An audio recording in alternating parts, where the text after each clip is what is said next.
Sama-sama kita kasih tepuk tangan yang luar biasa bagi Tuhan kita. Sama-sama tundukkan kepalamu, kita bersatu di dalam doa. Bapa dalam surga, dalam nama Tuhan kami Yesus Kristus, kami berkumpul di tempat ini untuk menaikkan setiap ucapan syukur kami kepadamu Tuhan. Untuk menaikkan setiap pengagungan kami kepadamu. Kalau kami boleh ada sebagaimana kami ada, semua karena kebaikan-Mu, semua karena anugerah-Mu. Engkaulah yang layak terima hormat pujian dari kekal sampai kepada kekal. Kami mau siapkan hati kami untuk diberkati oleh kebenaran firman Tuhan. Urapi hamba-Mu, setiap kata kalimatnya ada tanda kuasa dan mukjizat. Setiap kata kalimatnya memberkati umat-Mu di tempat ini. Kami menolak setiap kelemahan tubuh, setiap sakit penyakit kami patahkan, hancurkan kuasanya. Bahkan kami berdoa jaringan yang kami pakai boleh menjadi berkat, tidak ada halangan, tidak ada gangguan. Urapi hamba-Mu, setiap kata kalimatnya ada tanda kuasa dan mukjizat. Di dalam nama Tuhan kami Yesus Kristus, setiap kita sidang jemaat Allah, gereja Tuhan, gereja Tiberias Indonesia yang siap diberkati kebenaran firman Tuhan, sama-sama dengan bangga kita katakan amin. Kita kasih tepuk tangan yang luar biasa bagi Tuhan kita. Silakan duduk kembali saudara. Haleluya. Puji Tuhan. Terima kasih kepada Tuhan Yesus atas kepercayaannya saya bisa melayani jemaat Tuhan di tempat ini. Terima kasih kepada Bapak dan Ibu Gembala Sidang, Bapak Pendeta Dr. Yesaya Pariaji, Ibu Pendeta Darniati Pariaji untuk kepercayaannya bisa melayani di gereja yang luar biasa ini. Terimalah salam dari mimbar ini. Shalom Tiberias. Masih belum semuanya, bisa lebih semangat lagi. Shalom Tiberias. Apa kabar semuanya saudara? Tuhan Yesus itu baik, amin. Saya boleh melihat tangan-tangan yang diberkati Tuhan sepanjang minggu ini. Yang diberkati Tuhan, sama-sama kita kasih tepuk tangan dulu yang luar biasa bagi Tuhan kita. Haleluya. Seperti biasa sebelum kita masuk dalam kebenaran firman Tuhan, mari sama-sama kita mau mengangkat Alkitab kita tinggi-tinggi. Saudara yang bawa Alkitab atau saudara yang bawa Alkitab elektronik di HP saudara, sama-sama angkat Alkitab saudara, HP saudara tinggi-tinggi di lantai 3, lantai 4, di lantai 2. Yuk sama-sama angkat Alkitabmu tinggi-tinggi. Sama-sama ikuti doa saya dalam nama Tuhan Yesus Kristus. Aku percaya Alkitabku ini adalah firman Allah yang hidup. Aku percaya aku adalah apa yang difirmankannya. Aku adalah apa yang dijanjikannya. Aku yang terima firman Tuhan. Hidupku tidak akan sama lagi. Setiap kita yang percaya kita katakan amin. Haleluya. Keluarkan pulpen saudara,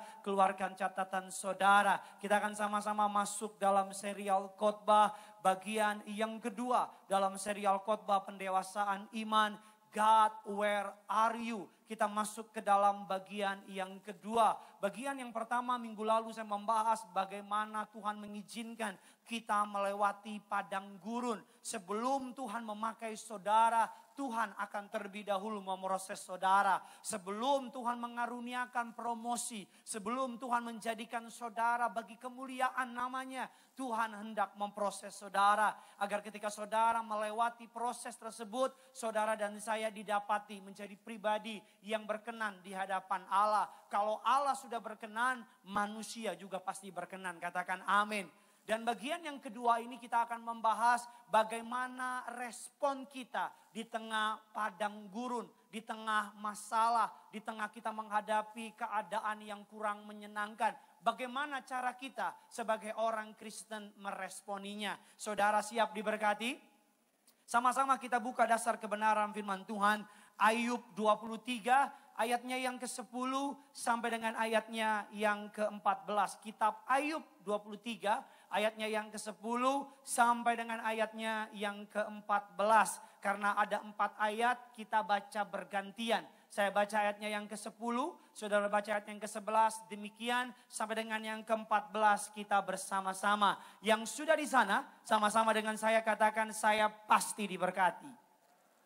Mantap, demikian firman Tuhan. Karena ia tahu jalan hidupku. Seandainya ia menguji aku akan timbul seperti emas. Ayat yang ke-11 saudara.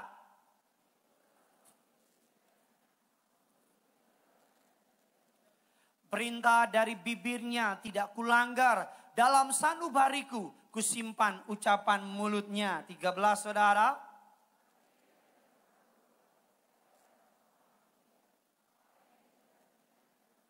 Ayatnya yang ke-14, Tiberias, sama-sama kita baca. Karena apa yang ditetapkannya atasku dan banyak lagi hal yang serupa itu dimaksudkannya. Berapa tahun yang lalu, 2 tahun yang lalu, ada sebuah virus yang masuk ke dalam dunia maya bagi bangsa atau negara atau dunia modern. Virus ini kalau masuk ke dalam prosesor kita, masuk ke dalam laptop kita, masuk ke dalam HP kita, masuk ke dalam komputer kita, mengambil semua data dalam komputer kita, data pekerjaan kita, bahkan kalau saudara terhubung dengan yang namanya M-Banking, dia akan masuk ke dalam keuangan saudara dan mengambil uang saudara. Kalau saudara buka laptop, saudara ingin buka data pribadi saudara, maka saudara nggak bisa buka. Dan kalau saudara ingin buka, saudara harus membayar beberapa rupiah atau beberapa dolar. Virus ini telah menyerang hampir di ratusan negara di dunia. Nama virus ini dalam bahasa Inggrisnya adalah virus ransomware WannaCry. Atau dalam terjemahan Indonesianya pengen nangis.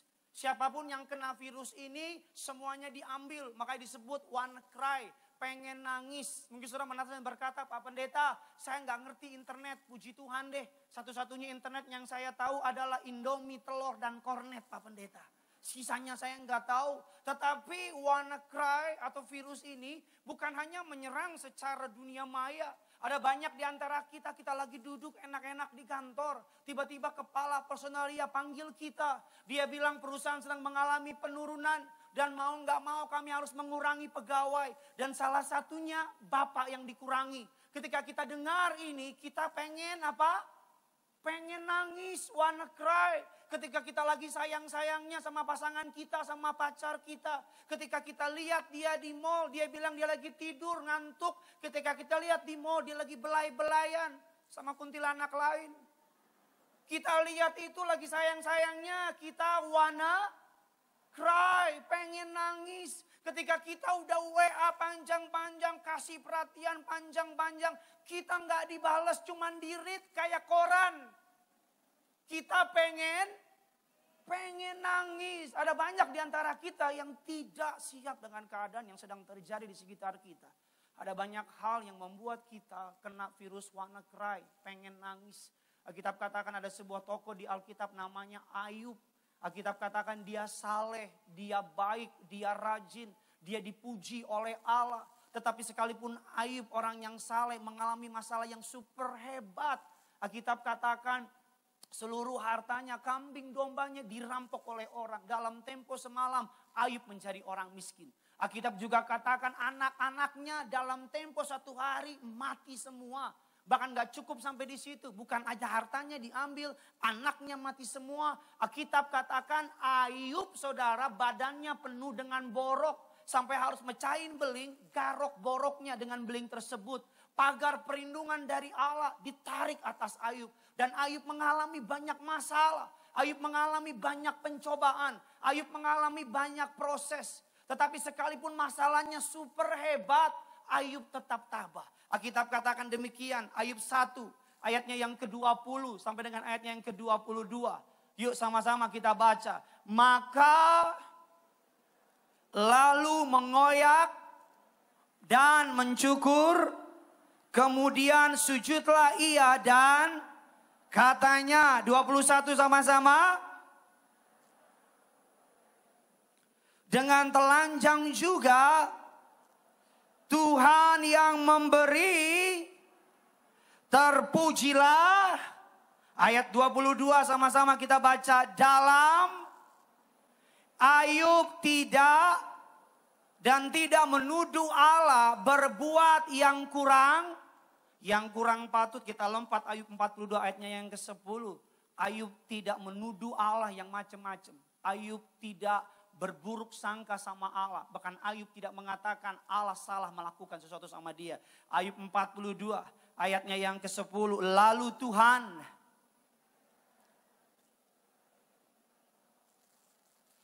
Tuhan memberikan kepada Ayub berapa kali lipat dari segala kepunyaannya. Yang percaya boleh katakan amin.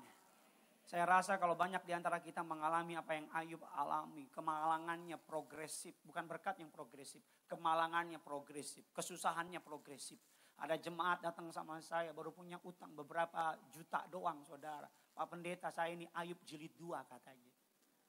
Gampang banget dibilang Ayub jilid 2. Emang ada cerita lanjutan to be continue apa gimana?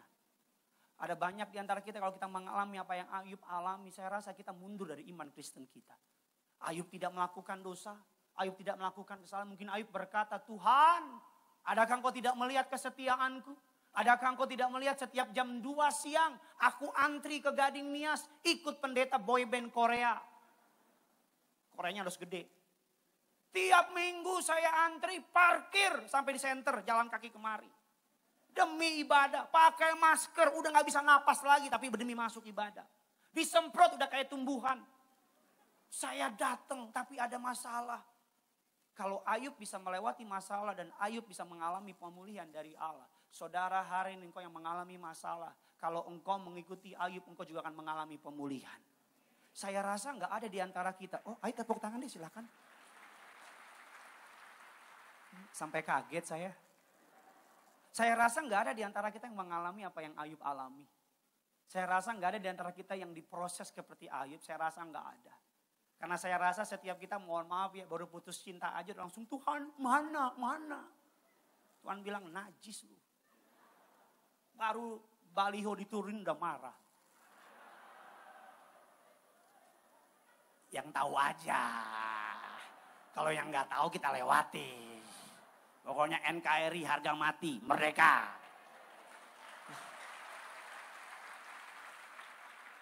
Apa maksudmu itu? Sampai di mana khotbah saya nggak tahu.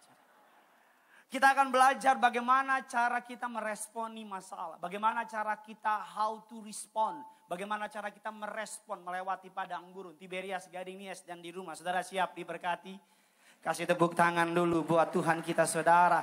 Yang pertama, bagaimana cara saudara dan saya meresponi masalah. Bagaimana cara saudara dan saya keluar sebagai pemenang di tengah padang gurun. Yang pertama adalah fully trust that God know my way.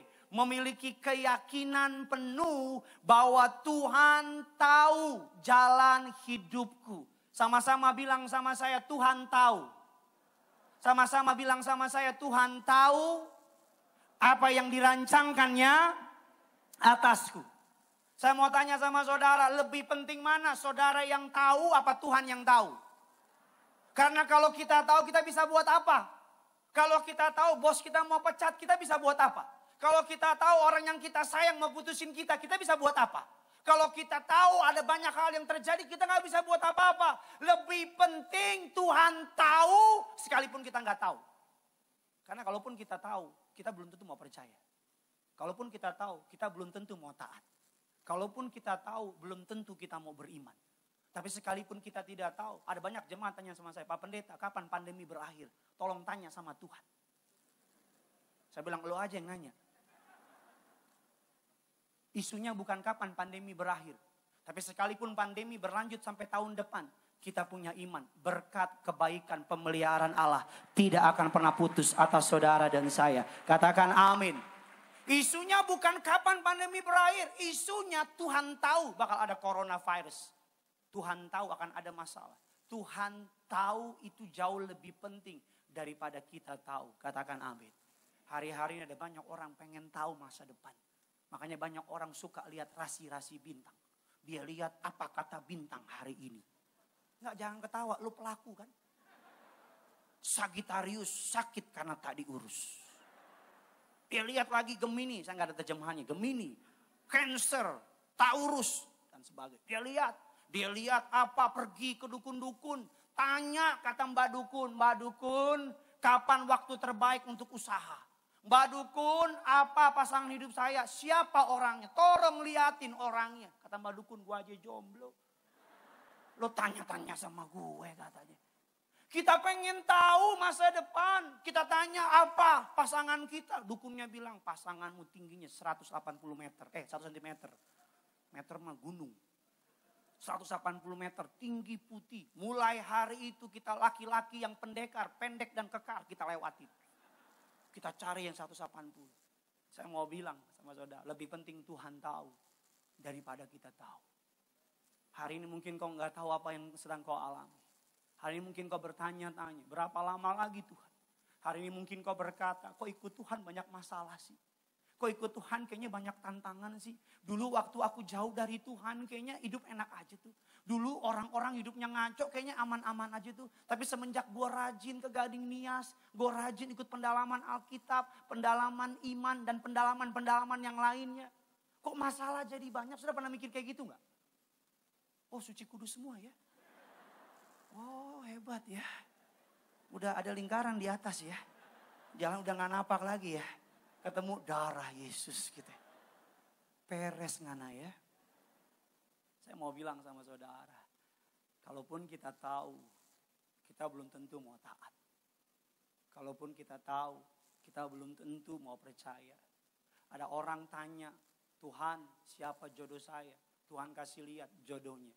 Kapan saya nikah? Tuhan kasih tahu tanggalnya.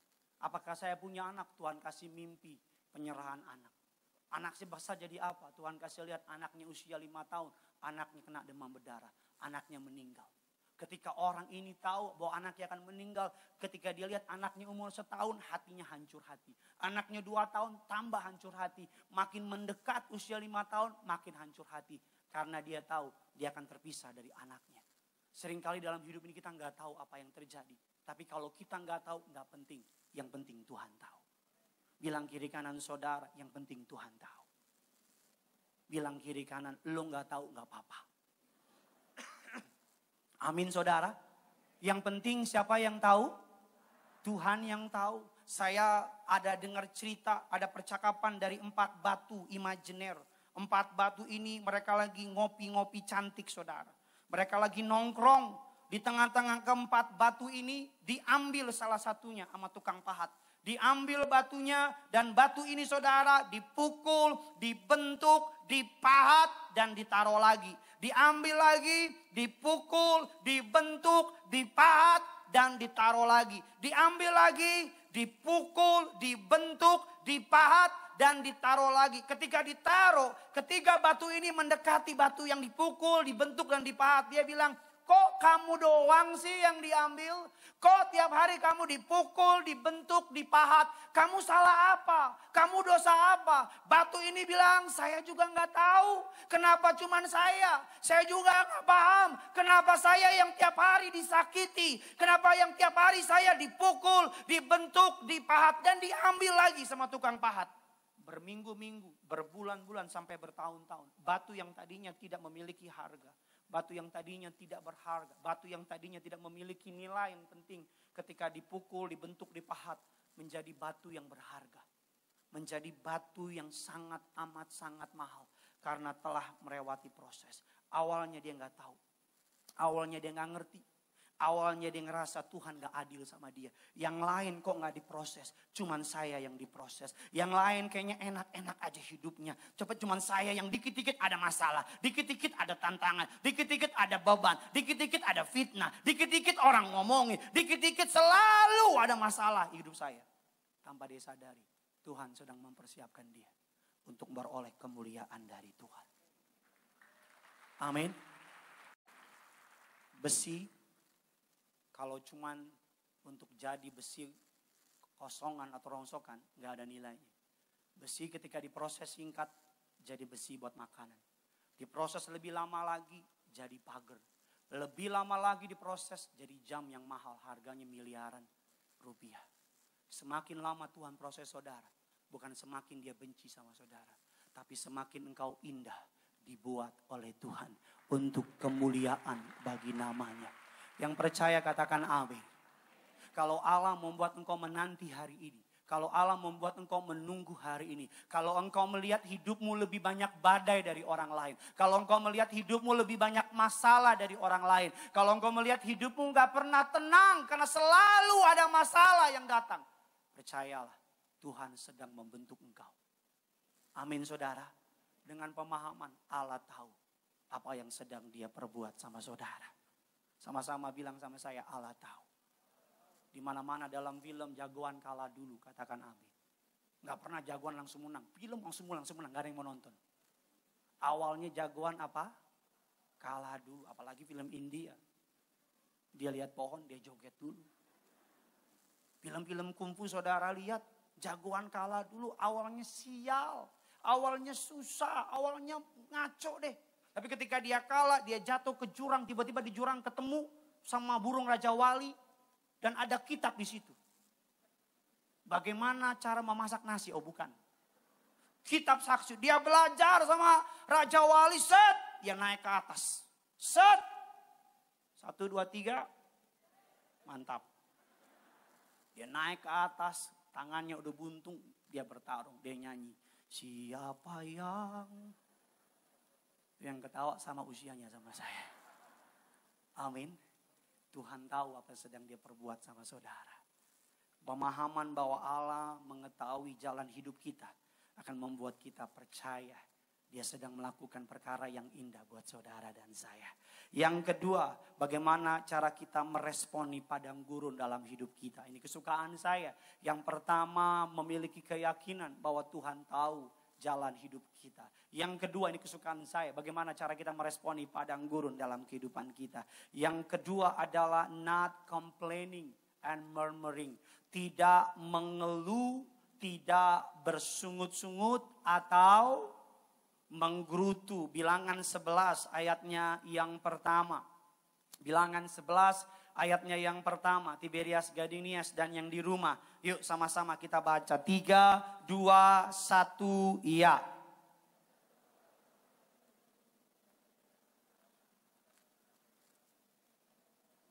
Ketika Tuhan mendengarnya, bangkitlah murkanya, kemudian apa?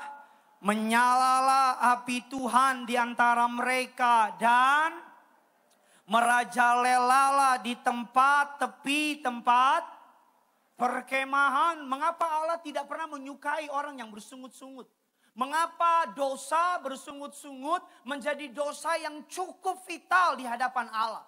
Mengapa orang yang bersungut-sungut Allah tidak menyukainya? Mengapa bangsa Israel secara hitung-hitungan hanya 1-3 bulan, paling lama 1 tahun dari tanah Mesir menuju ke tanah perjanjian. Tapi 40 tahun mereka harus melewati padang gurun. Kenapa? Bukan Allah gak sayang sama mereka. Karena bangsa Israel memiliki kebiasaan, yaitu bersungut-sungut. Alkitab katakan demikian, Keluaran 15 ayatnya yang ke-24. Bersungut-sungutlah bangsa itu kepada Musa. Kenapa mereka bersungut-sungut? Karena mereka haus. Allah telah membuat mereka menyeberangi Laut Merah. Allah telah membuat mereka yang tidak mungkin menjadi mungkin. Tapi ketika mereka dimarah, ketika mereka kehausan, mereka mulai bersungut-sungut sama Allah. Kita katakan berikutnya dalam Keluaran 16 ayat yang kedua. Di padang gurun itu bersungut-sungutlah segenap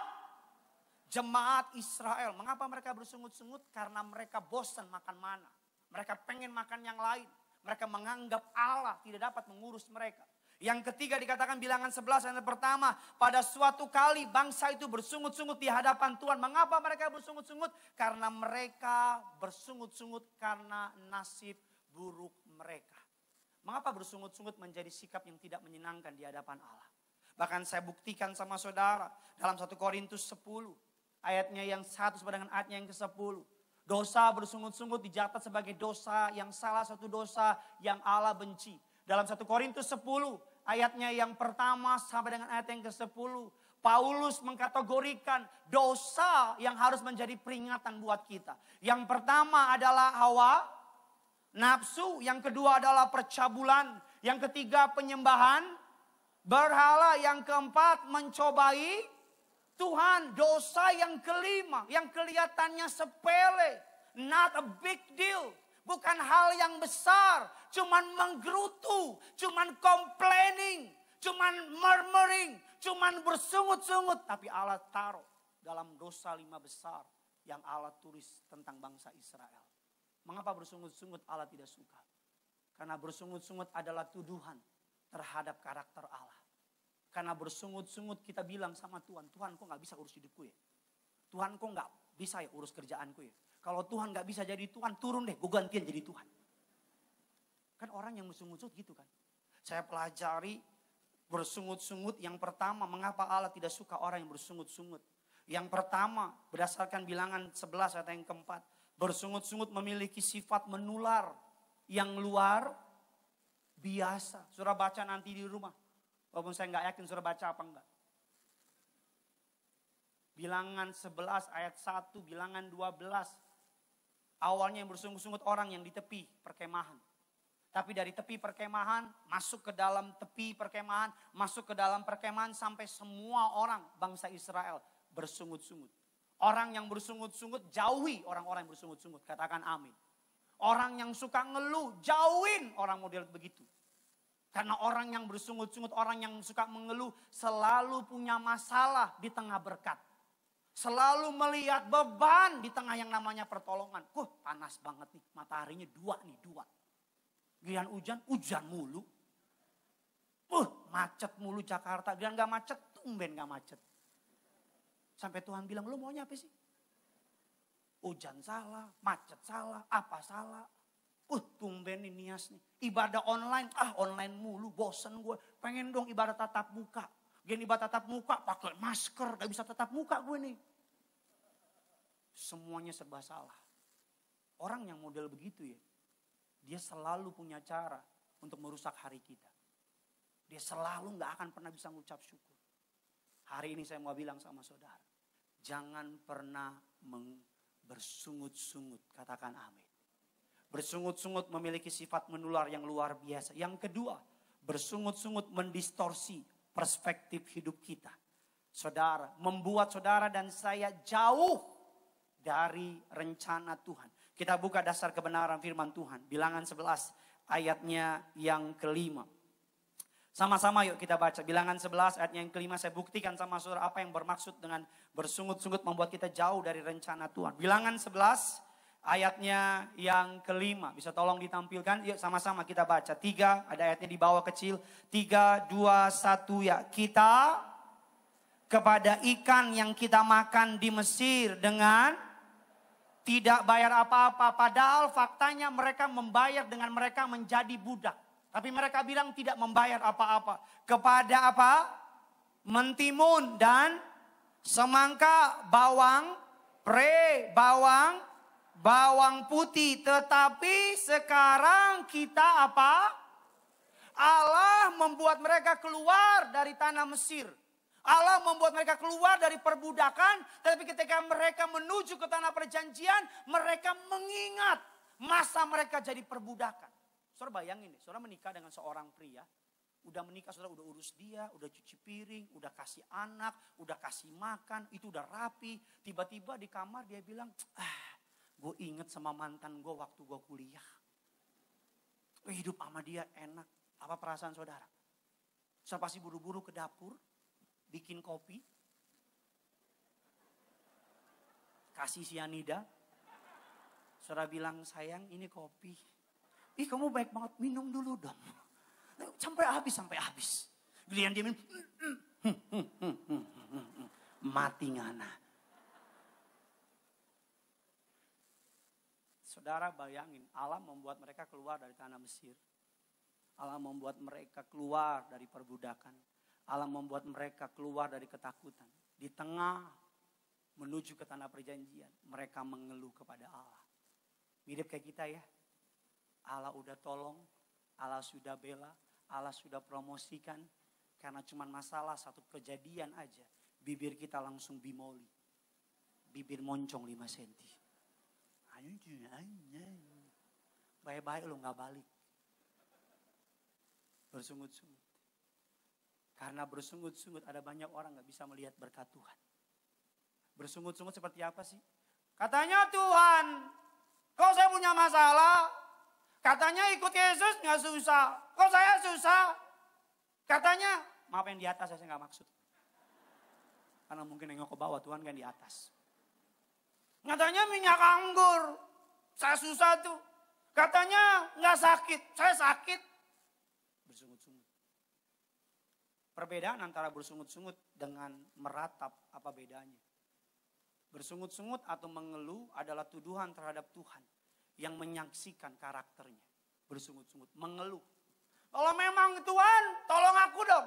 Kalau memang Tuhan sayang, bela aku dong. Bersungut-sungut, mengeluh. Tapi meratap adalah seruan kepada Tuhan. Berdasarkan keyakinan pada karakternya. Beda bersungut-sungut, mengeluh sama meratap. Makanya di Alkitab ada kitab ratapan, gak ada kitab keluhan. Gak ada keluhan 1 ayat 2, gak ada. Itu lo yang buat. Kalau bersungut-sungut tuh, kalau memang Tuhan, bela dong. Kalau memang Tuhan, angkat aku dong. Sungut-sungut. Tapi meratap gini ya, saya gak bisa pungkirin Tuhan baik. Tapi hati saya sakit. Saya gak bisa pungkirin engkau tolong aku. Tapi aku takut hari ini. Saya gak bisa pungkirin bahwa engkau Allah yang hidup. Tapi kenyataannya hari ini keadaan tuh hampir mati. Engkau tidak menuduh karakter Allah. Tapi engkau menyebut karakter Allah dan engkau berkata keadaanmu yang sebenarnya. Itu meratap. Alkitab penuh dengan orang-orang yang meratap. Kitab Mazmur penuh dengan orang-orang yang meratap. Katakan amin. Raja Daud penuh dengan ratapan. Ratapan seruan kepada Allah berdasarkan janjinya. Berdasarkan keyakinan kepada Allah. Kalau saudara hari-hari ini mengeluh, bersungut-sungut kepada Allah, engkau jauh dari berkat, katakan amin. Hari-hari ini kan ada banyak orang gak bisa ngucap syukur. Hari-hari ada banyak orang kerjaannya cuma apa? Mengeluh, mengeluh, dan mengeluh. Untung Tuhan panjang sabar dan penuh kasih, katakan amin. Saya mau bilang sama saudara, mari latih bibir kita untuk senantiasa mengucap syukur kepada Tuhan. Apapun yang terjadi, kita percaya Tuhan Yesus tetap baik. Saya pelajari masalah itu netral. Respon kita yang menentukannya. Mau menjadi bitter atau mau menjadi better. Masalah itu netral. Masalah tidak menentukan respon kita. Tapi respon kita lah yang menentukan akhir dari masalah kita. Katakan amin. Makanya anak Tuhan selalu responsif. Bukan reaktif. Kalau reaktif itu mobilmu disalip, pukul dulu. Masalah urusan polisi, urusan nanti. Tapi kalau responsif ketika mobilmu disalip, mikir dulu. Ingat kamu jemaat Tiberias. Di belakangmu ada kerubim. Ketika kau buka ternyata pendeta Gideon yang nyalip. Amin. Bukan amin salibnya, tapi amin itunya. Yusuf Alkitab katakan Allah kasih dia mimpi bulan dan bintang 11 berkas menyembah dia. Kenyataannya Yusuf jadi budak. Ketika Yusuf jadi budak kerja di rumah Potifar. Istri dari Potifar godain dia. Yusuf menolak Potifar.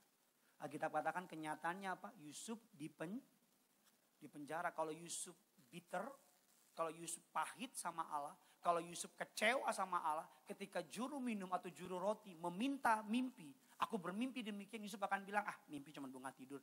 Bohong kamu. Nggak ada artinya. Tapi Yusuf memilih untuk tidak pahit. Yusuf mengartikan mimpi dari juru minum dan juru roti tersebut. Alkitab katakan melalui kejadian tersebut Allah membuat Yusuf menjadi orang nomor 2 di Mesir. Amin saudara. Alkitab katakan Yusuf bermimpi 7 tahun kelimpahan, 7 tahun kelaparan. Ada lembu yang besar dan ada lembu yang kurus kering. Lembu yang besar dimakan oleh lembu yang kurus. Ini baca Alkitab gak sih? Lembu yang besar dimakan oleh lembu yang kurus kering. Gambaran apa? Jangan sampai ketakutanmu, kekecewaanmu, kepahitanmu memakan habis semua kebaikan Tuhan dalam hidup saudara. Jangan sampai apa yang udah Tuhan perbuat di masa lalu membuat engkau melupakan semua kebaikan. Jangan sampai cuma karena engkau kecewa hari ini, engkau gak bisa lagi mengingat kebaikan Tuhan dalam hidup saudara. Anak sekolah minggu aja tahu. Berkat Tuhan mari hitunglah, kau kan kagum. Garing Nias.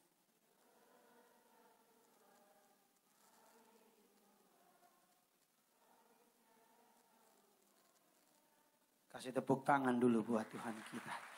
Saya masuk dalam bagian yang ketiga. Imam musik bisa bantu saya. What should we do? Apa yang harus kita lakukan? Bagaimana respon kita melewati padang gurun? Yang pertama dengan keyakinan penuh bahwa Tuhan tahu jalan hidup saya. Yang kedua not complaining or murmuring. Dan yang ketiga, bagaimana saudara dan saya bisa melewati padang gurun. Ini kesukaan saya. Yang ketiga, don't create your Ismail. Jangan ambil jalan pintas atau alternatif sendiri. Akan datang dalam kehidupanmu, engkau capek nunggu waktunya Tuhan. Akan datang dalam kehidupanmu, engkau lelah menunggu prosesnya. Kau akan bilang sama Tuhan, Tuhan saya udah lama nunggu. Gak datang-datang juga yang Tuhan janjikan. Saudara akan mengambil jalan pintas. Saudara akan menjadikan Ismail. Apa Ismail? Allah menjanjikan Abram dan Sarah keturunan. Sarah gak sabar. Abram gak sabar. Sarah berkata sama Abram, hampirilah budakku yang bernama Hagar. Jumpai dia, tiduri dia, lahirlah keturunan, namanya siapa? Ismail. Alkitab katakan Ismail adalah hasil dari kedagingan Sarah dan Abram. Ismail adalah buah dari jalan pintas Abram dan Sarah. Akan datang dalam kehidupan kita. Kita gak sabar. Kita akan ngerasa, Tuhan, saya udah nunggu anak dari Tuhan puluhan tahun. Tapi Tuhan gak kasih-kasih. Ada orang bilang sama kita, di situ ada dukun tuh. Hebat. Udah banyak orang datang ke dia punya anak. Saudara gak sabar. Saudara ambil jalan pintas. Ismail. Saudara yang udah menanti usiamu udah kepala 3. Teman-teman udah nikah, udah punya anak, udah punya keturunan. Engkau menanti pasangan dari Tuhan gak datang-datang. Temenmu bilang, lu masih single kan? Ada tuh temen gua. Saudara tanya, anak Tuhan apa bukan? Ya kadang-kadang anak Tuhan, kadang-kadang anak setan sih. Tergantung, kalau minggu anak Tuhan, malam minggu setan banget ya. Aduh, gue gak mau cari yang dari Tuhan. Gak apa-apa, yang penting kenal dulu. Nanti udah kenal, lu injilin. Setan tuh yang ngomong. Ismail. Saya menikah menurut orang usianya telat 33 tahun, hampir 34. Hampir saya pikir saya punya karunia kayak Paulus. Lu seneng banget ya. Selibat gitu. Jangan ambil jalan pintas, Pak. Jangan ambil jalan pintas, Bu. Jangan ambil jalan pintas anak muda. Kau capek nunggu jabatan lu gak naik-naik.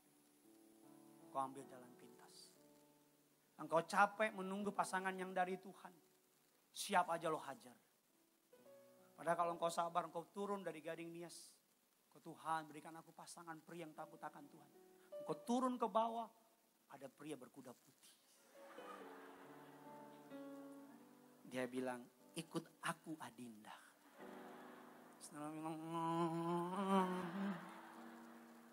Saudara tanya, kemana? Ke kerajaan cinta. Saudara naik, ditangkap di Satpol PP. Sabar. Saya mau bilang, jangan ambil jalan pintas. Jangan ciptakan Ismail dalam hidup saudara. Sarah gak sabar. Hari ini dunia ribut keturunan Ishak dan keturunan Sarah dan keturunan Hagar. Kalau aja Sarah sabar, itulah live streaming bahaya. Coba nggak live streaming, udah keluar. Betul? Kalau aja Sarah, Abram juga ya ada-ada aja sih. Hagar bilang hampirlah gundiku. Abram bukan bilang, kan harusnya kan engkaulah satu-satunya. Terus Sarah bilang, kamu yakin? Enggak sih. Kita buka yuk firman Tuhan. Kok khotbah apa sih? Sama-sama yuk kita lihat kebenaran firman Tuhan. Kejadian 16 ayatnya yang kelima dan ayatnya yang keenam. Jangan ambil jalan pintas. Lalu Sarai berkata kepada Abram, saya sudah memberikan Hagar hamba saya kepadamu.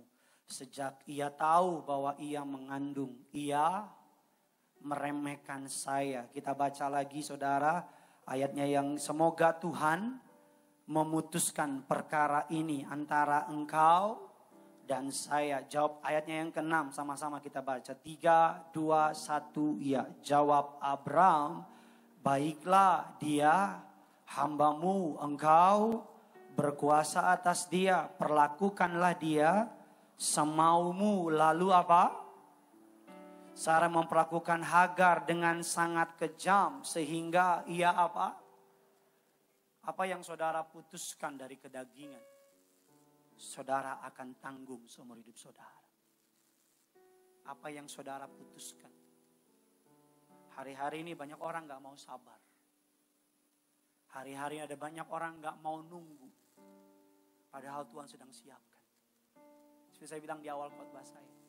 Semakin Tuhan membuat engkau menunggu, semakin indah dibuatnya bagimu. Jangan bandingkan hidupmu dengan orang lain. Waktu kita beda-beda. Ada orang yang menjadi sarjana usianya. Ada orang yang punya anak. Ada orang yang punya keturunan. Ada orang yang menjadi manajer. Waktunya beda. Kita punya jam yang berbeda masing-masing. Katakan amin. Saya mau bilang sama saudara. Jangan ambil jalan pintas. Bilang kiri kanan saudara. Jangan ambil jalan pintas. Kalau engkau hari ini sedang ada masalah. Sedang dalam tekanan. Jangan ambil jalan pintas. Percaya. Tuhan akan menyediakan yang terindah bagi saudara dan saya. Kita tutup Alkitab kita. Kita kasih tepuk tangan yang luar biasa bagi Tuhan kita. Sama-sama kita bangkit berdiri, kita datang sama Tuhan. Haleluya. Sama-sama kita bangkit berdiri. Kau datang dengan suamimu, pegang tangannya. Kau datang sendiri, taruh tangan kirimu di dada. Angkat tangan kananmu di hadapan Tuhan. Gak usah lihat kiri kanan saudara. Hanya engkau sama Tuhan. Tunjukkan kasih setiamu, kau menyediakan yang ku perlu. Kau setia, kau mulia, dulu sekarang dan selamanya.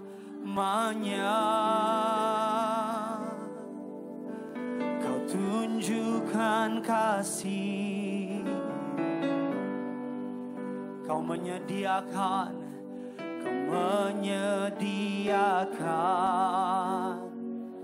Sambil angkat tanganmu Tiberias katakan, kau mulia, Bapa kau Mari sama-sama kita kasih tepuk tangan. Sorak-sorai bagi Tuhan kita sambil angkat kedua tanganmu. Dengan bangga katakan, kau tunjukkan kasih setiamu, kau menyediakan. Dengan bangga kau setia, kau mulia, kau mulia. Sekarang dan selamanya, kau tunjukkan kasih setiamu, kau menyediakan yang kami perlukan. Kami katakan siang ini kau setia, kau mulia, kau Bapa kau Mari sama-sama kita kasih tepuk tangan. Sorak-sorai bagi Tuhan kita. Sama-sama katakan, kau tunjukkan kasih setiamu, kau menyediakan,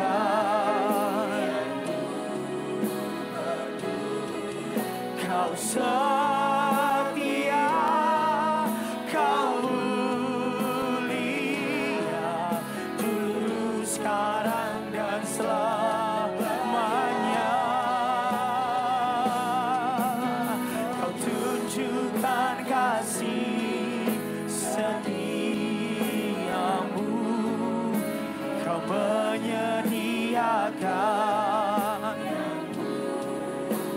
Kau setia, Kau mulia, Kau mulia, Bapa Kau setia. Mari biar setiap jemaat Tuhan sambil angkat kedua tanganmu, katakan, Kau tunjukkan kasih setiamu, Kau menyediakan yang ku perlu.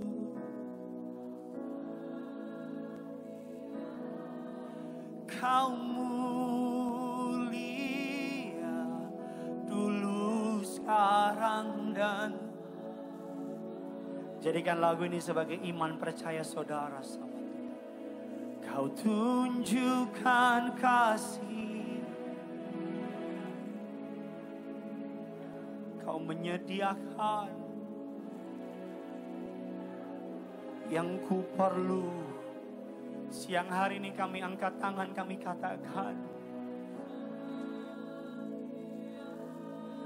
Kau mulia,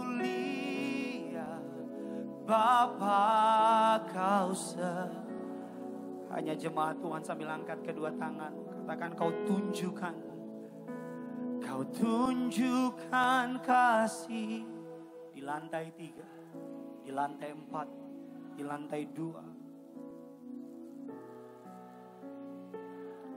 Yang ku perlu, Kau setia.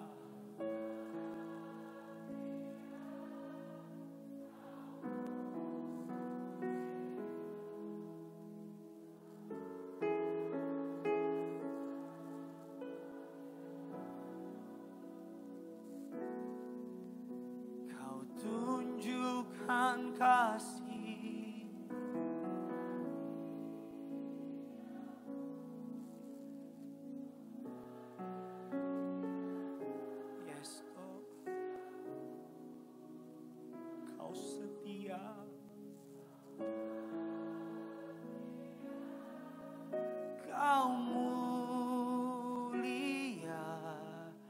Bapa Kau setia, Kau setia, Kau mulia, Kau setia.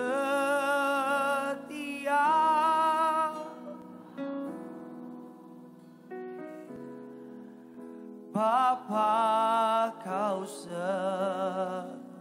Sambil angkat tanganmu dua-dua, Kau setia, Kau mulia, Kau setia.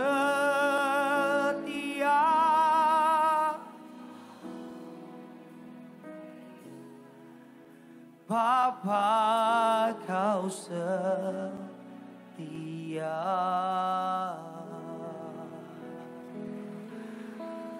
Haleluya.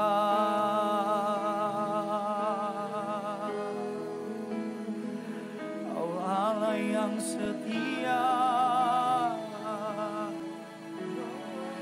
Angkat tanganmu, angkat hatimu, sembah Dia. Haleluya. Terlambat, tak pernah meninggalkan kami.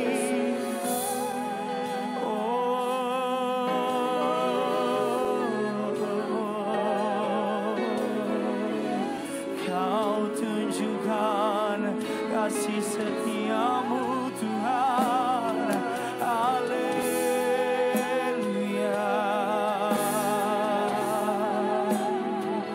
Allah yang setia,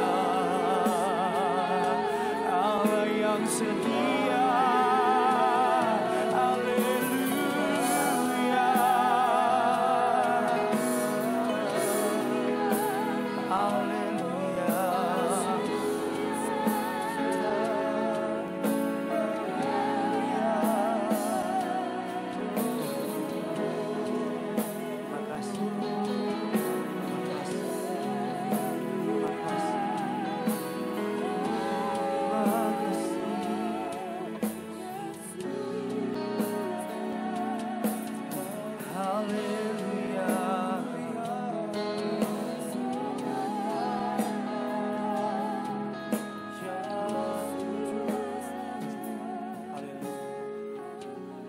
Biar setiap pribadi datang sama Tuhan. Biar setiap keluarga datang sama Tuhan. Setiap ayah datang sama Tuhan. Setiap ibu datang sama Tuhan. Setiap anak muda datang sama Tuhan. Dimanapun kau berada, tutup matamu, gak usah lihat kiri kanan. Saya tahu kadang-kadang ketika Tuhan proses kita gak enak. Saya tahu ketika Tuhan sedang bentuk kita, kita teriak. Kadang-kadang kita mau lari. Kadang-kadang kita bilang, Tuhan aku gak kuat. Aku gak sanggup. Sebagai hamba Tuhan saya mau bilang sama saudara. Memiliki keyakinan bahwa Tuhan tahu jalan hidup kita. Dia merencanakan yang terbaik buat saudara dan saya. Tidak rancangan kecelakaan, tapi hari depan untuk saudara dan saya. Kalau hari ini kau gak ngerti, gak apa-apa. Bilang sama Tuhan. Yang penting Tuhan tahu. Yang penting Tuhan ngerti apa yang sedang dia buat. Yang kedua, Allah tidak suka orang-orang yang bersungut-sungut. Hari ini bilang sama Tuhan, ampuni aku kalau aku sering bersungut-sungut. Ampuni aku kalau aku suka mengeluh sama Tuhan. Hari ini aku dengar firman Tuhan, jaga mulutku Tuhan untuk mengucap syukur kepadamu. Dan yang ketiga, yang terakhir, don't create your Ismail. Jangan ambil jalan pintas, Pak. Jangan ambil jalan pintas. Anak-anak muda, sabar.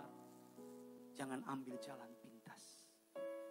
Ia membuat segala sesuatu indah pada waktunya. Setiap engkau yang berdoa, angkat kedua tangan, angkat kepalamu, tutup matamu. Hamba menyerahkan setiap mereka yang mengangkat tangan. Di atas, di bawah. Hamba berdoa. Apapun masalah, padang gurun, pergumulan yang mereka sedang hadapi. Tuhan sertai. Tuhan tidak meninggalkan sendirian. Gada dan tongkatmu menyertai mereka. Kemenangan Tuhan sediakan. Mukjizat Tuhan berikan. Tiang awan, tiang api. Mana, bahkan segala yang terbaik Tuhan beri bagi bangsa Israel. Kami Israel rohani. Kami terima dengan iman. Masa sukar ini tidak akan menghancurkan kami. Masa sukar ini akan membentuk kami jadi pribadi yang baru. Nama Tuhan yang dipermuliakan. Hamba berdoa, hamba berhenti berkata-kata. Tapi biar Romo yang kudus terus berkata-kata. Meteraikan firman-Mu, bertumbuh berakar berbuah. Jemaat-Mu yang di rumah, dimanapun mereka berada. Teguhkan janji setiamu. Teguhkan perbuatan tangan-Mu. Dalam nama Tuhan Yesus kami bawa korban ucapan syukur kami. Sebagai ucapan syukur kami kepadamu. Setiap kita jemaat Allah yang siap memberi. Sama-sama kita katakan. Kita berikan tepuk tangan yang luar biasa bagi Tuhan. Kita selamat memberi. Tuhan Yesus memberkati.